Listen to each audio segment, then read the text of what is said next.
ڕێکخراوی ئاشتی جیهانی بۆ بنیاتنانی مرۆڤ و نیشتیمان لە شاری سلێمانی کۆنفرانسێکی بۆ ئاشتی هێزە سیاسی و ئاینی و کۆمەڵاتیەکان ڕێکخست. لە پانێڵەکانی کۆنفرانسەکەدا باس لە گرنگی پەرەپێدانی زیاتری ئاشتی لە نێوان پێکهاتەکانی عێراق و هەرێمی کوردستان کرایەوە. سەرۆکی ڕێکخراوەکەش دەڵێت هەوڵ دەدەن ساڵانە کۆنفرانسانە بەردەوام بێت.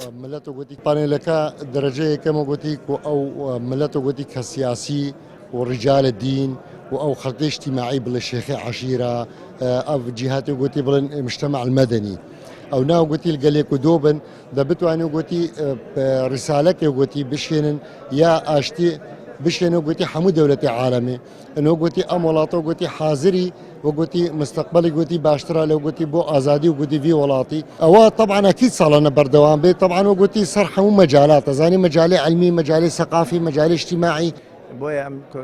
بەشداربوانی کۆنفرانسەکەش پێیان وایە ئەم جۆرە کۆڕ و کۆنفرانسانە ئاشتی و ئاسایش و پێکەوە ژیان لە نێوان چین و توێژ و ئاین و لایەنە سیاسی جیاوازەکانی کوردستان بەهێزتر دەکات.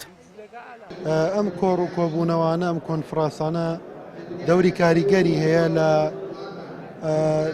لە ئاگادارکردنەوەی خەڵک لە ڕۆشنبیرکردنەوەی خەڵک. ئەم کۆڕ و کۆبوونەوانە کە تایبەتە بە تایبەت ئەوەی ئەمڕۆ کە تایبەتە بە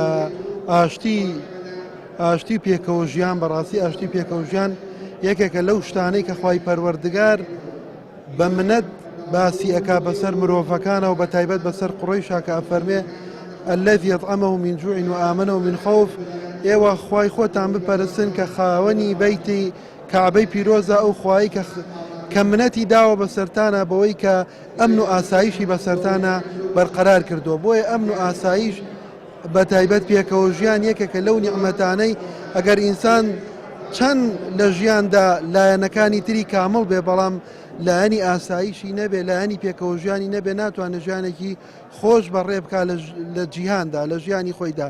دیارە ئەم کۆنفرانسانەی کە لەسەر ئاشتی و لەسەر هەر بابەتێکی تر بیرخستنەوەیە و ئاشتی بابەتێکی زۆر گرنگە بابەتێکی جیهانیە بابەتێکی ناوچەیە بابەتێکی ناوخۆیە بابەتێکە پەیوەندی بە هەموو تاکێکەوە هەیە بابەتێکە پەیوەندی بە هەموو خێزانێکەوە هەیە بە هەموو پەیوەندەکانەوە هەیە دەبێ ئاشتی هەمومان لە خزمەتی بین و هەوڵی بۆ بدەین و بیپارێزین لە ئاشتیە کۆمەڵ وەتاک گەشاکات زانست گەشاکات بەبێ ئاشتی هیچ پێشکەوتنێک فراهەم نابێت.